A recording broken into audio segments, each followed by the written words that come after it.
Okay, in this next problem, what do you notice with the functions that are different from the last example that we did? Pause if you need to. Okay, yeah, for starters, they're written as x equals a function of y, right? So this is going to be one of the problems that we talked about where instead of integrating your functions top minus bottom, we're going to integrate your functions right minus left. So the function on the right is this one, 2y minus y squared, and the function on the left is y squared minus 4y. And hopefully I left myself room for a dy here. And we need to integrate because these are y bounds, right? And we're integrating with respect to y. We need to know where these cross. Well, in this picture, aren't they nice? They label everything for us. This is, understood to be the origin, and the other point is negative 3, 3. So your y value is what? Good if you said 3. All right. Now right here, if you think about the rules that you're going to need to integrate things, are we going to have any square roots? Do we have rational exponents? Are we going to have any natural logs? And if the answer is no, then I do not even need you to actually compute that integral yourself. I think I was talking about that in class. All you need to do is, if you want, combine like terms to make it a little bit shorter. So I have 2y minus negative 4y. So that gives me 2y plus 4y, or 6y. And then I have negative y squared minus y squared. Those are both minus, so they don't go away. They become minus 2y squared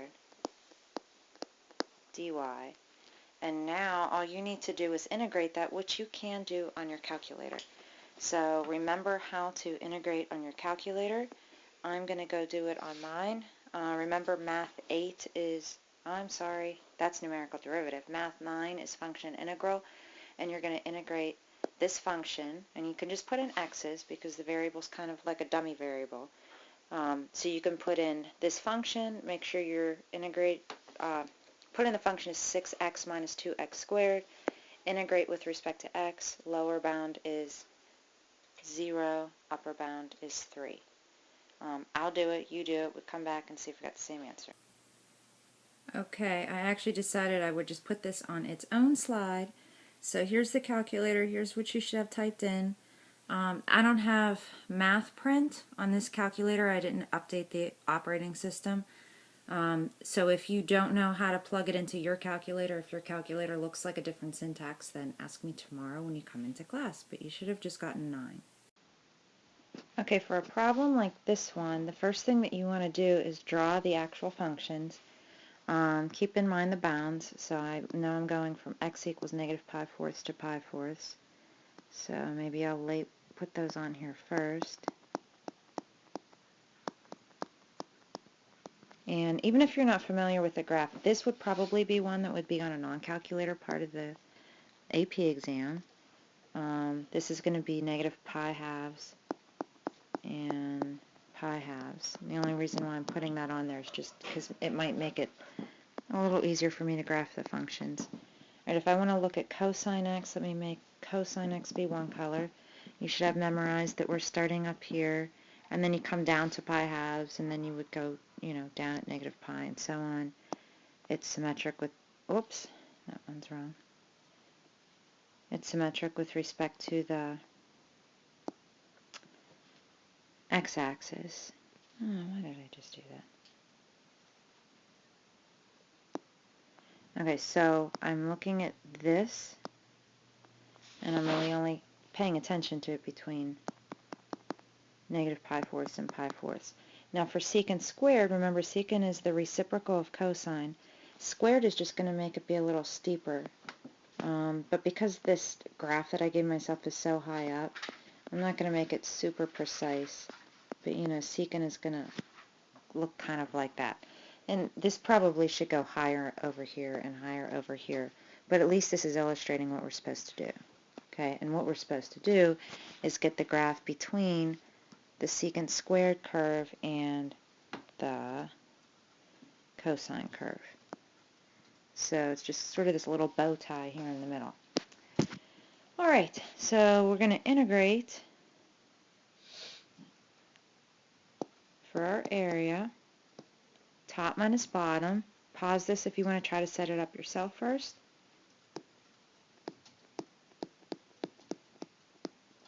Okay, secant squared obviously is on the top because we sketched it. We're going from negative pi fourths to pi fourths. And let me just mention now, I don't know if anyone thought of a shorter way to do this. Think about it if you want to. Spoiler alert, pause it because I'm going to give it away. But you could actually integrate from 0 to pi fourths and double it because you do have y-axis symmetry because those are both even functions. Matter of fact, why don't we just do that? We'll double this and integrate from 0 to pi fourths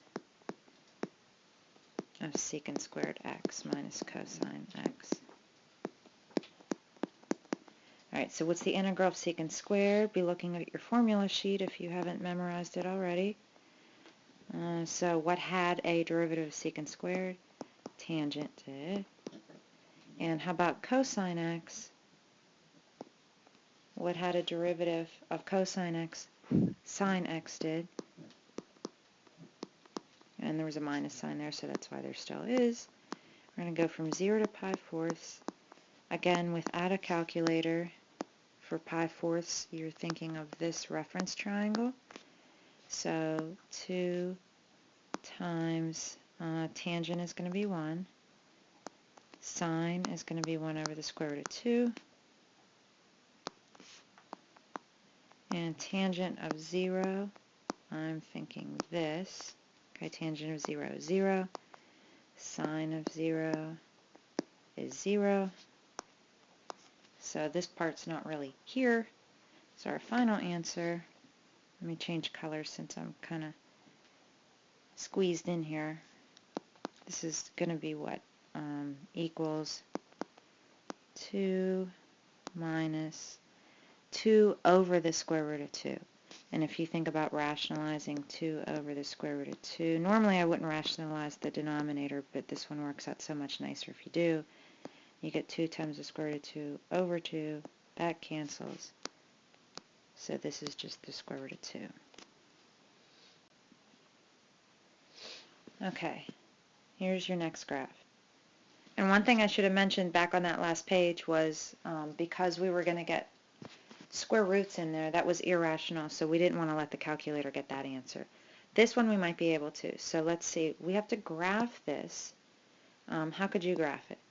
I would say x equals 2 minus y squared. You're going to want to start to know that since y equals x squared, looks like, and I'm just going to, I don't want to junk up the picture, so just watch the light. Y equals x squared goes like that. Y equals negative x squared goes like that. So x equals y squared opens like this, and x equals negative squared, y squared opens like this. So this is one of these graphs. If you want to know where exactly to graph it, like are we going to go like this, like this, like this, if we want to know where to graph it, we can find the y-intercepts, and you can find the y-intercepts by letting x equal 0. 0 equals 2 minus y squared equals 2. So at plus or minus the square root of 2, which is about 1.41, that's where that crosses. So all you need is a general sketch. And you could have also solved for y and gotten y equals plus or minus the square root of something. And the positive square root would have given you this part, and the negative square root would have given you this part. Okay, this is a lot easier because it's a line. And for our line, this is, you can think of this like y equals negative x to graph it. So this goes down 1 over 1. So that's what the line looks like. Now we can shade in the part that we're trying to find the area of. And then think to yourself if this is going to be a top minus bottom or a right minus left. Pause if you need to. Okay, so hopefully you were thinking, all right, well, because, and this isn't the best picture in the world, but because right here, the top would be this and the bottom would be this. You know, things get a little funny if you think top minus bottom. Definitely right minus left is the way to go. And especially also because it's easier just to look at x equals 2 minus y squared, and that's written in terms of y's, which lends itself to a right minus left, which means I'm going to want to think of this as x equals negative y. And then I have my two x functions in terms of y, and I'm going to write area equals right, that's this one, minus left, that's that one. And I'm going to go from y bound to y bound, so where is that? I don't know, we still have to find it. I'm going to do that down here. Since x equals negative y and x equals 2y squared, then negative y must equal 2 minus y squared. So I'm going to swing, because I have a linear, a quadratic, and a constant term, I'll put them all on the same side. Y squared minus y minus 2 equals 0. Factor, what's that give us? Minus 2 plus 1. And so that means that my y equals 2 and negative 1. So this is something negative 1, and this point is something 2. And you could solve for the x's if you want. Honestly, I'm going to be a little lazy since I don't care what the x's are, and I'm just going to use my y bounds, negative 1 to 2, and I'm also going to use my calculator to compute this integral. I'm just going to type in 2 minus y squared plus y for my function and integrate from negative 1 to 2. You do it, I'll do it, we'll see what answer we get. And hopefully we got the same answer.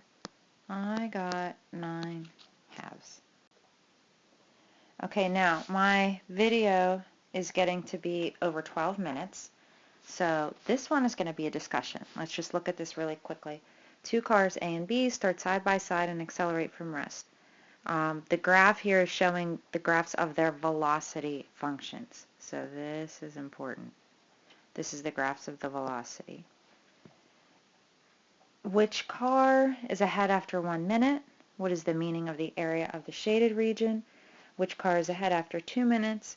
And explain the time at which the cars are again side by side. So this is what we're going to talk about when you come into class tomorrow. Tomorrow maybe being Wednesday and tomorrow maybe being Thursday, because by the time this lesson goes up, I really don't expect half of you to see it. So let's say Thursday. Thursday we discuss this problem when you come in class. And I might have you definitely, I don't know, have some things prepared ahead of time when you come in. If you want, let me just give you some pointers. Make up some units or something for your velocity. Be smart when you do it because this is time in minutes.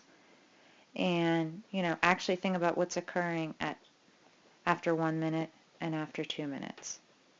And I'll show you the homework again if you didn't get it in class today. And then that'll be it for this video. Here's the homework problems. Okay, see you tomorrow.